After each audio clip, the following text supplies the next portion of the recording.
Imagine you are sitting in a room that no longer exists. The walls are gone. The ceiling has dissolved into open sky, not the sky you know, not the grey-blue ceiling of wherever you are right now, but a sky so thick with stars it looks almost solid, like a cloth someone has pulled tight over the darkness, and then pierced 10,000 times with the tip of a needle to let the light through from the other side. You are sitting across from a fire, not a fireplace, a real fire.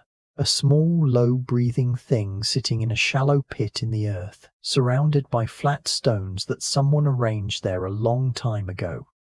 The smoke rises in a slow spiral. The air carries the smell of pine resin and dry clay, and something older than both, something you don't have a word for, but your body recognizes immediately. The way your body always recognizes things it hasn't encountered in this lifetime. There are people near you. You can feel them more than see them. The warmth of their bodies in the darkness, the soft sound of breath. Someone is speaking, or was speaking just a moment ago, and now there is silence. But it's not an empty silence. It's the kind of silence that comes after something important has been said, the kind that asks you to hold it, to turn it over in your hands like a stone you found in a river, smooth and heavy and strange. You've had this feeling before, not here, not in this life, but somewhere deep in the architecture of what you are, there is a room that remembers this.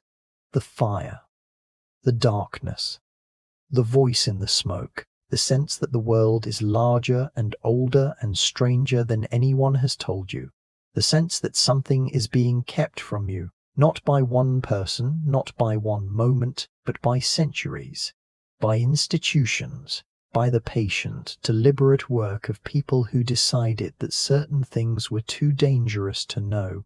Here is what nobody tells you. There was a civilization, not one you were taught about in school, not one that gets its own chapter in the history books, that understood the world in ways that should have changed everything we think we know. And for a very long time, the most powerful organization in the Western world did everything in its power to make sure you never found out. What was it? Why was it buried? And what happens when the ashes are finally moved aside and the embers underneath are still impossibly warm? Stay with me.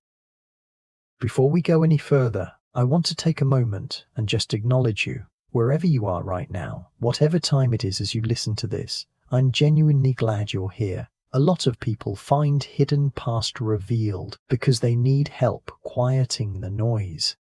The thoughts that won't settle, the day that won't let go. And that is exactly what this channel is for. If you haven't subscribed yet, please do. It takes 2 seconds, and it means the next time your mind won't stop, there'll be something new waiting for you in the dark. It genuinely helps more than you might think, and leave a comment. Tell me where in the world you are right now, what time it is, what's outside your window. I read every single one. There is something quietly extraordinary about knowing that at this exact moment, hundreds of people are lying in the dark in different corners of the world, all listening to the same voice. So tell me where you are. I want to know. Most people, when they hear the word Mesoamerica, think of the Aztecs. Maybe the Maya. They think of pyramids and human sacrifice and a civilization that was, depending on who you learned it from, either noble and misunderstood or brutal and primitive. They think of conquistadors arriving and finding something wild and strange, something that needed to be tamed. And then they think of the Spanish converting the locals to Christianity, building cathedrals on top of temples, and that being, broadly speaking, the end of the story.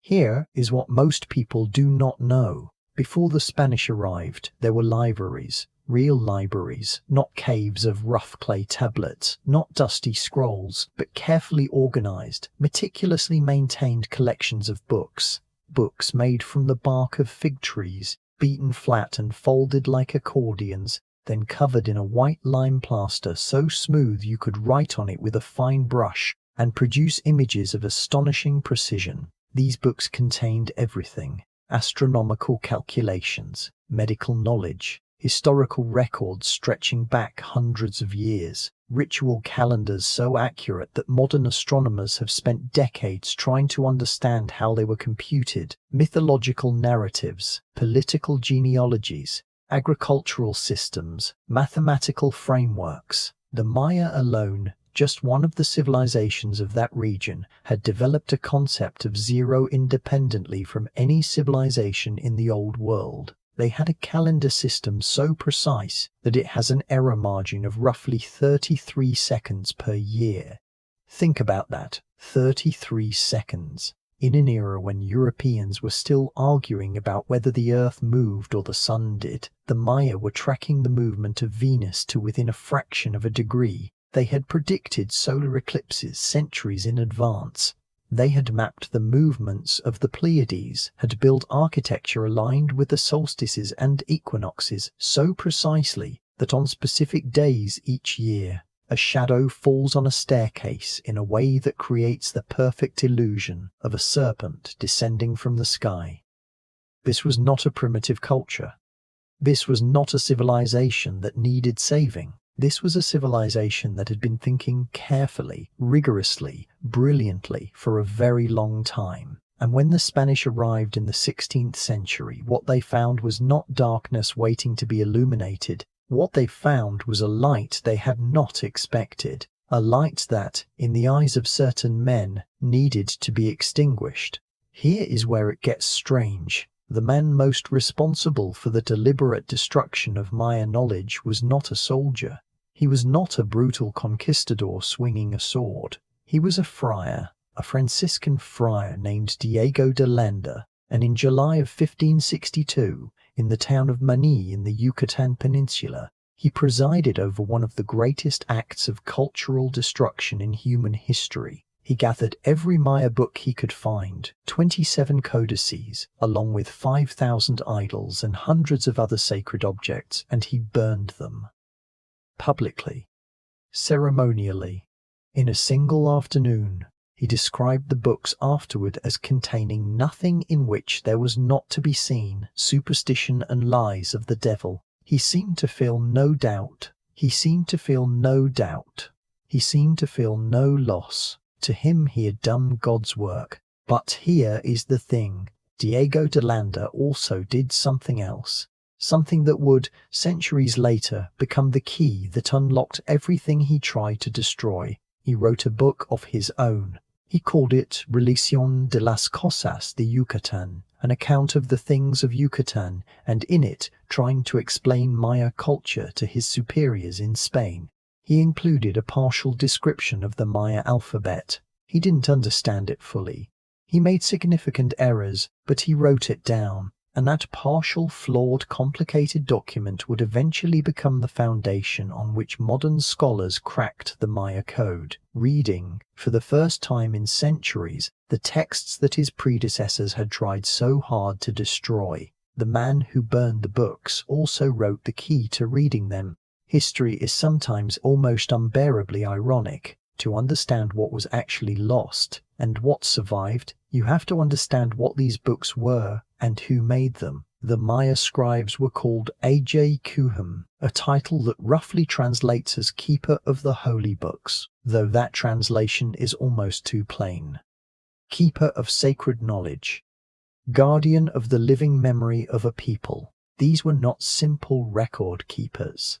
They were scholars, artists, astronomers, mathematicians, theologians, all at once, all in the same person, all expressed through the same brush moving across the same white surface. The books they made, the codices, were produced on paper called huan. The bark of the wild fig tree, Ficus cotynifolia, was soaked in water, beaten flat with a stone paddle, and then coated with a thin layer of white lime plaster. The result was a surface that was flexible enough to fold but stable enough to hold ink for centuries. The books were accordion folded, each page connected to the next by a fold rather than a binding, so that when you opened one fully it stretched out in a long ribbon of images and text. The longest surviving Maya codex, the Dresden Codex, stretches nearly 4 meters when unfolded. It was written and rewritten by multiple scribes over several generations. It contains astronomical tables, mythological narratives, almanacs for predicting rain, pages of ritual calendar calculations so dense and so precise that when 20th century mathematicians first examined them, they assumed some kind of error had been made. The mathematics was too good.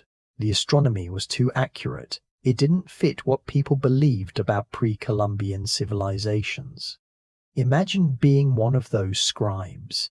You have spent years, perhaps decades, learning your craft. You know the calendar systems, both of them, the 260-day sacred calendar called the Tzolk'in, and the 365-day solar calendar called the Harb, and you know how they interlock. The way two gears of different sizes turn against each other, until every 52 years their teeth align, and a great cycle ends and begins again. You know how to calculate the synodic period of Venus, the length of time between one morning star rising and the next, and you know why this matters, what it means for the planting of crops and the waging of war and the movement of royal power. You know the glyphs, not the simplified phonetic alphabet that Lander would try and partially fail to describe, but the full logographic writing system, hundreds of glyphs, each one a picture that can function as an idea or a sound, or both simultaneously depending on context.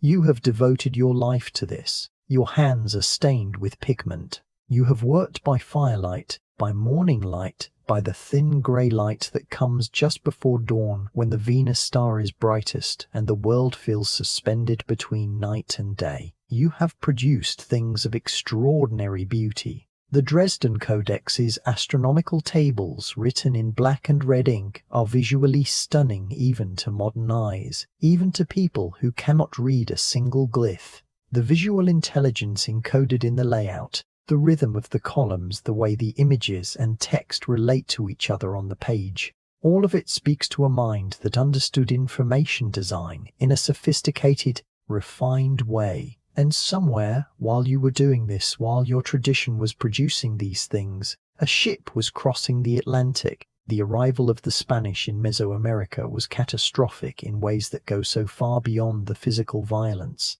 though the physical violence was enormous and real and should never be minimized. The epidemics alone, smallpox, measles, typhus, diseases against which the indigenous population had no immunity, are estimated to have killed somewhere between 50 and 90% of the entire population within a century of contact. 50 to 90%. Try to hold that number in your mind for a moment. In some regions, entire cities emptied. Villages that had existed for centuries simply ceased to have living inhabitants. The physical infrastructure of civilization, the markets, the schools, the libraries, the courts, collapsed not just from military conquest, but from the sheer weight of biological catastrophe.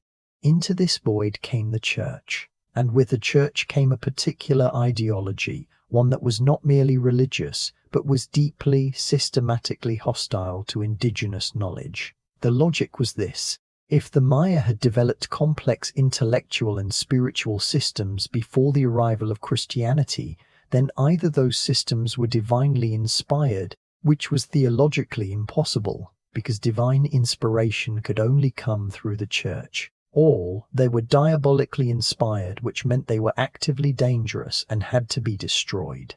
There was no third option available within the framework these men carried. There was no category for sophisticated indigenous knowledge system that deserves preservation and study. That category did not exist, and so the books burned. But Diego de Landa was not the first, and not the last. Across Mesoamerica, across the centuries of colonial rule, the destruction was systematic. The Council of Lima in 1567 formally called for the destruction of all indigenous religious objects and texts. Colonial officials throughout the region were given authority, legal, religious, military authority, to confiscate and destroy anything that represented pre-Christian knowledge systems. Temples were demolished and the stones used to build churches. The platforms that had held sacred fires were leveled and chapels built on top of them. The calendar systems, the astronomical records, the medical knowledge, the historical genealogies, All of it was targeted, not just as a side effect of conquest, but as a deliberate, organized campaign. And yet, some things survived. 4 Maya codices exist today, 4 out of what was likely thousands.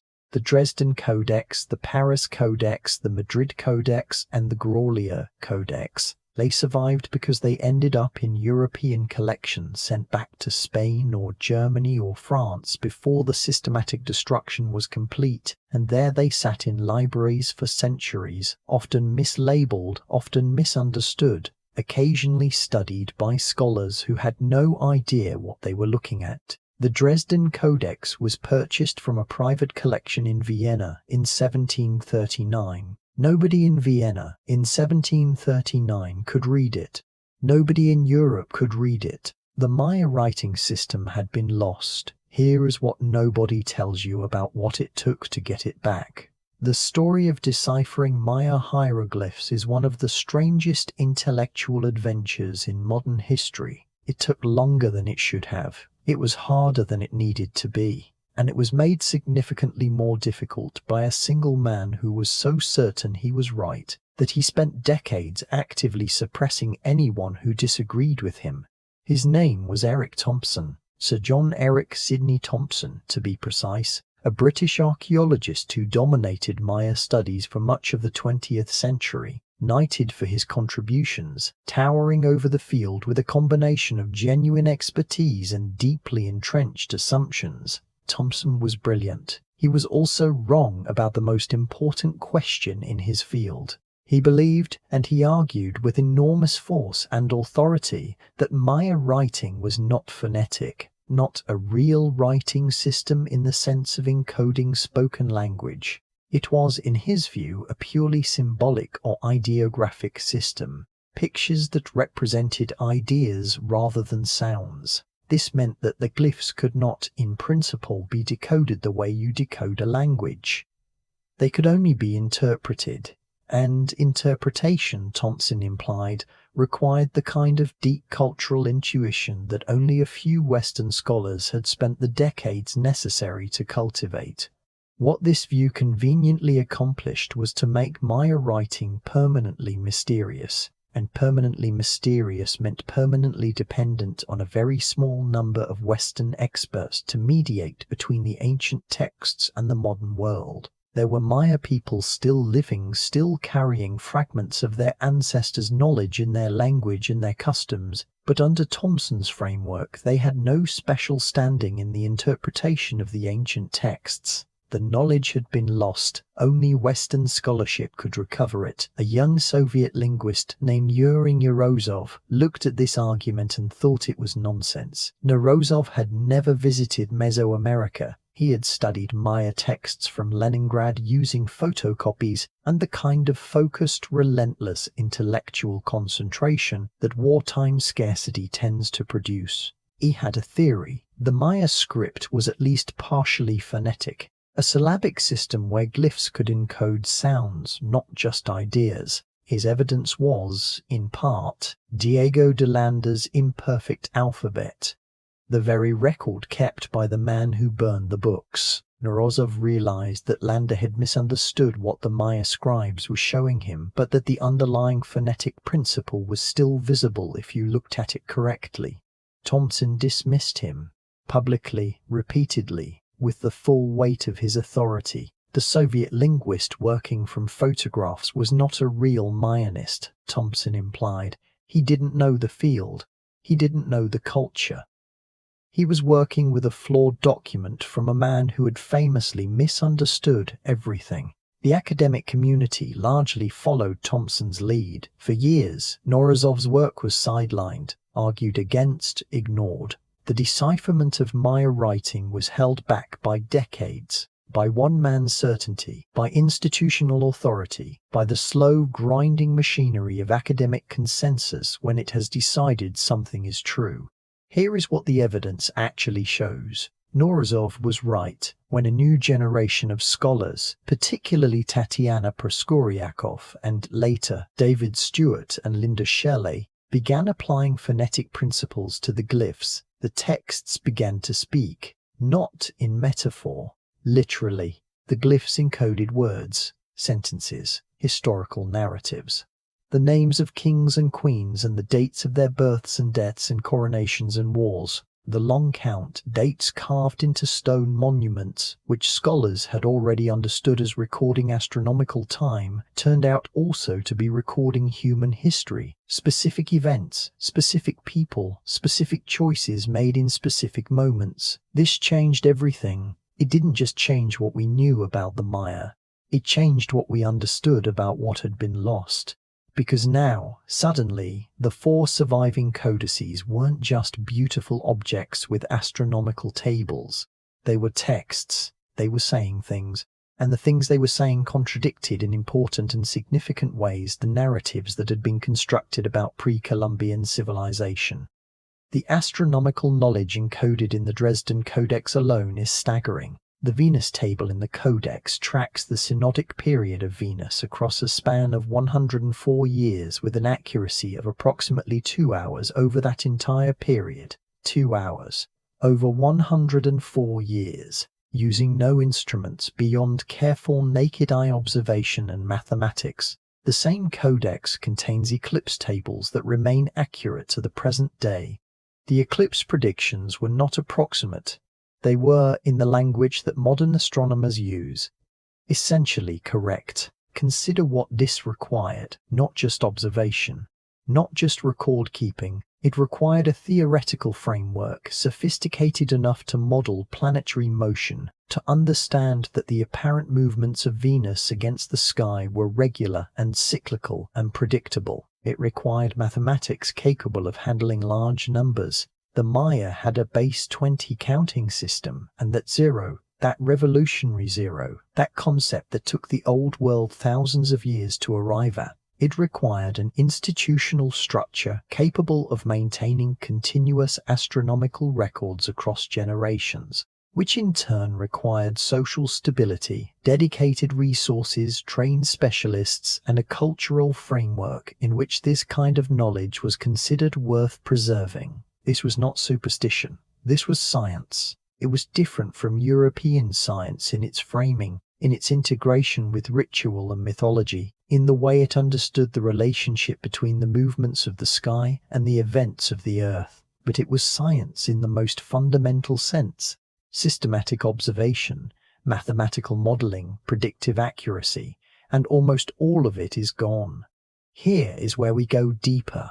Because the story of Maya knowledge and its destruction is not just a story about one culture and one catastrophe. It's a story about what happens when a dominant power encounters a form of intelligence it cannot categorize and chooses destruction over uncertainty. The specific theology driving the destruction is worth examining because it's more complicated and more interesting than the church was anti-knowledge.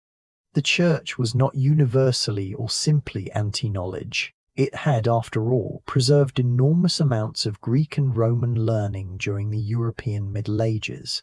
It had sponsored universities. It had produced brilliant philosophers, astronomers, naturalists. What the church was hostile to was knowledge that existed outside its authority, knowledge that implied a different cosmology, a different understanding of time, a different relationship between human beings and the universe, knowledge that had developed independently and therefore could not be integrated without being subordinated. The Maya calendar system is a perfect example of this problem. The Maya had 2 interlocking calendar systems as mentioned, the Tzolk'in and the Hub, but they also had a third, the long count, a linear calendar that measured time in units extending back to a mythological creation date that Maya astronomers and historians had calculated as equivalent to August 11, 314 BC in the Gregorian calendar. From that date, the long count counted forward in units called Baktan, each one representing roughly 300 and 704 years. The Maya were not just recording the cycles of days and seasons, they were placing themselves in a vast linear history, a story of where they had come from and where they were going.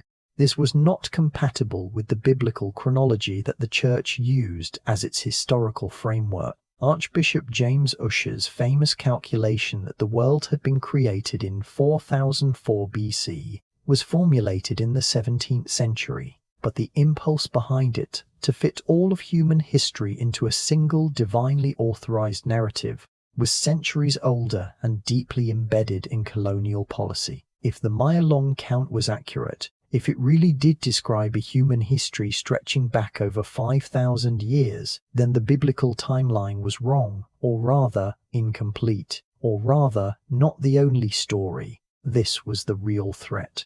Not the astronomy exactly, not the mathematics exactly. The threat was the alternative cosmology, the alternative account of where time had come from and where it was going, the alternative story of what human beings were and what they owed to the forces that had made them. The church didn't just burn the books because the books contained false information. It burned the books because the books contained a different kind of truth, and a different kind of truth in the hands of people who were supposed to accept only one kind was dangerous.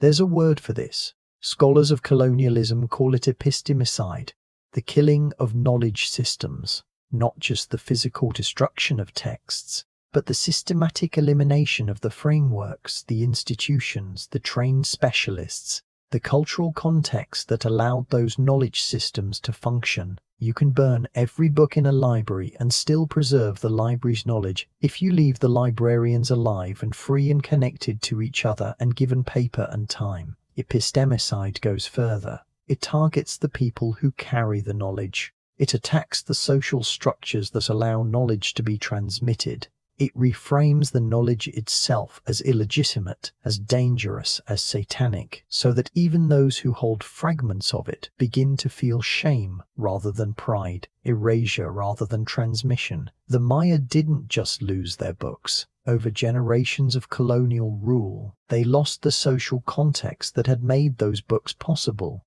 The scribal schools were closed. The observatories fell into disuse. The calendar ceremonies, which had served as the institutional calendar for astronomical record-keeping, were suppressed. The Adjakuhuan, the keepers of the holy books, either died or converted or went silent. The oral traditions that had accompanied the written texts became fragmented, partial, stripped of the astronomical and mathematical context that had given them precision. Within a few generations, the connection between the living Maya people and their ancient intellectual tradition had been severed as completely as a root system when you lift a tree from the earth. And yet, here again, and yet, there are descendants of Maya scribes alive today. There are communities in the Yucatan and in Guatemala and in Chiapas where the Tzatoin calendar is still used, not as an archaeological curiosity, not as a cultural performance for tourists, but as a living system that organizes time, guides decisions, marks the rhythm of days. There are daykeepers called Ajay Chuchi in Quiche, Maya, who carry the calendar in their bodies, the way a musician carries music, not as notation to be read, but as something felt, something known in the hands and the voice and the breath. These people have maintained a continuous living tradition across 5 centuries of suppression. They are the survivors of epistemicide, and they have something that the codices alone do not have. Not just the what, but the why. Not just the knowledge, but the meaning. The question of what was lost versus what survived is one of the most painful and most hopeful questions in the entire field of Maya studies. The codices that survived tell us that the astronomical knowledge was extraordinary. The inscriptions on stone monuments that have been deciphered tell us that the historical memory was sophisticated and long. The architectural alignments tell us that the relationship between human-built space and celestial movement was intimate and intentional in ways we're still working to understand. But so much is gone. The medical codices, and there were many we know from colonial records that described them, are gone. The historical codices that recorded the dynastic histories of the various Maya kingdoms in detail are gone. The musical traditions, the theatrical traditions, the full body of mythological narrative. Most of it is gone, preserved only in fragments, in the oral traditions that survived by going underground. in the community memory of people whose ancestors were told that what they remembered was the work of the devil. Now, and this is where things get most strange, most philosophical, most quietly devastating. Think about what it means for a species to lose knowledge. Not an individual losing a memory, not a library losing a book, a species losing a way of knowing the world. We talk about the loss of biodiversity in terms that acknowledge the tragedy of extinction. Once a species is gone, the information encoded in its genome, the ecological role it played, the solutions it had developed to the problem of survival, all of that is gone permanently. We understand that loss is irreversible. We mourn it. We build institutions and write laws and spend enormous resources to prevent it. But we apply very different logic to the loss of human knowledge systems. We assume, most of us, most of the time, that there is one way of knowing the world, one direction for human intellectual progress, one story of discovery and refinement and improvement over time. We assume that what was lost was replaced by something better, that the astronomy of the Dresden Codex has been superseded by modern astrophysics, that the Maya calendar has been rendered obsolete by GPS and atomic clocks, that whatever was in those 27 books burned by Diego de Landa in the courtyard at Mani has, essentially, been covered by something else.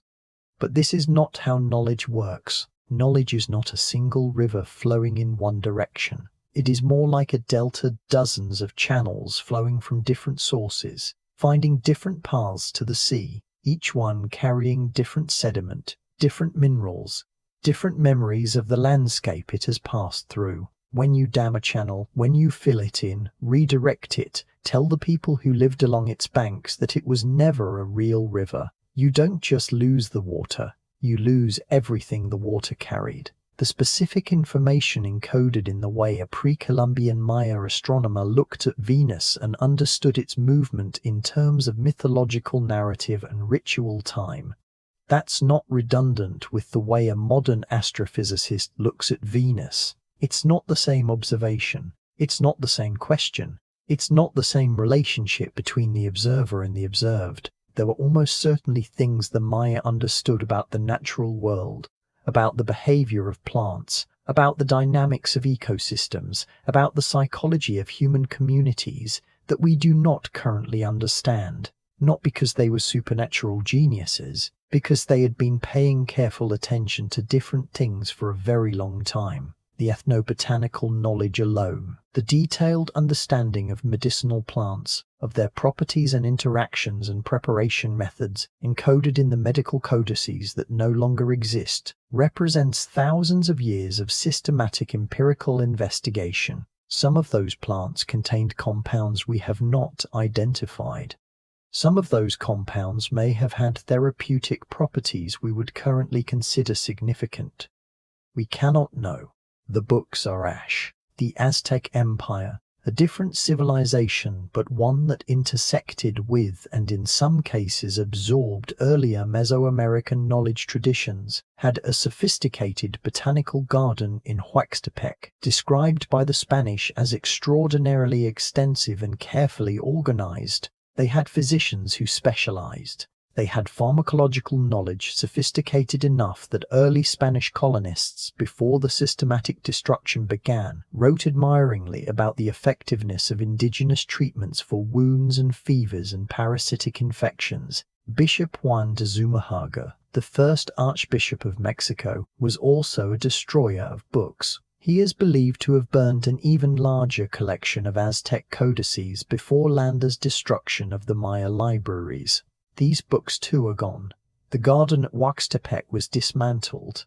The physicians dispersed or died or were forbidden to practice. Modern pharmacology has spent decades recovering fragments of this knowledge, interviewing elderly indigenous practitioners, analyzing plants that have traditional medicinal uses, occasionally finding compounds that turn out to be highly bioactive, occasionally patenting derivatives of those compounds, and selling them back to the descendants of the people who discovered them.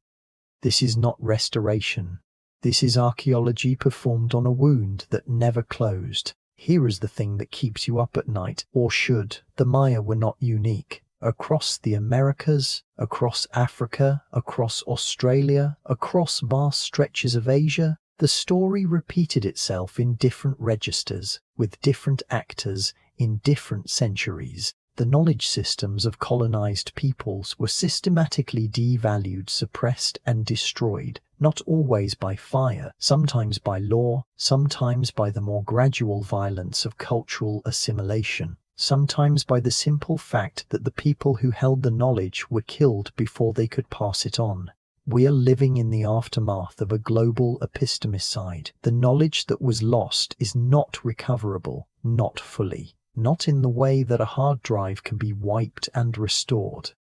It is gone the way an exhaled breath is gone. It has dispersed into the world. Some of it has left traces, in plants, in buildings, in the 4 surviving codices, in the bodies and voices of living descendants who still carry fragments. But the whole is gone, and the whole was extraordinary. Bring this closer now. Bring it into your body, into the room where you are. You are a member of a species that has been keeping records for roughly 5,000 years.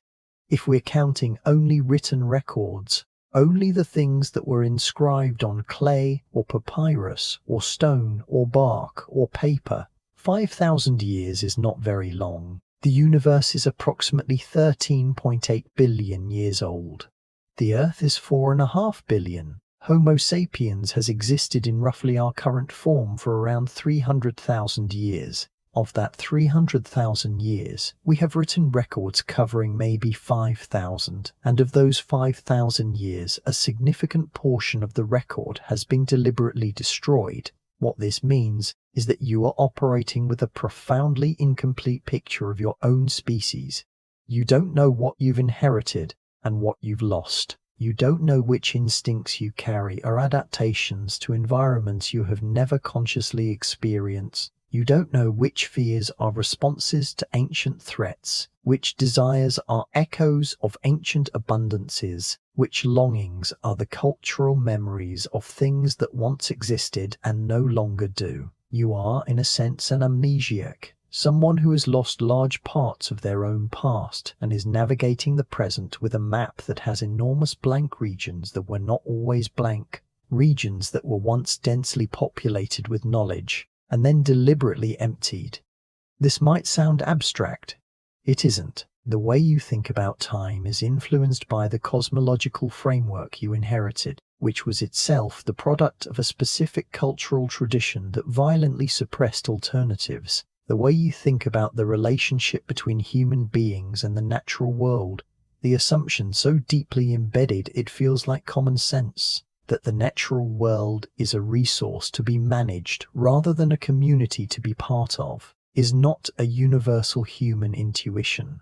It is a specific cultural inheritance. Other cultures, including the cultures whose knowledge was destroyed, thought about this differently. They had names for relationships between human beings and the land that had no equivalent in European languages. They had ethical frameworks for those relationships that modern environmental philosophy is only now, clumsily and incompletely, beginning to reconstruct. When you feel, as many people do, a kind of unnamed grief about the state of the natural world, a sense of loss that isn't quite explicable in personal terms, a mourning for something you never personally knew, you may be feeling the cultural echo of that epistemicide, the instinct that the world should be known differently, should be related to differently, should be named differently, is not neurosis. It is a reasonable response to an incomplete inheritance. And the 4 codices that survived, those 4 folded books of bark paper sitting in Dresden and Paris and Madrid and a collection in Mexico,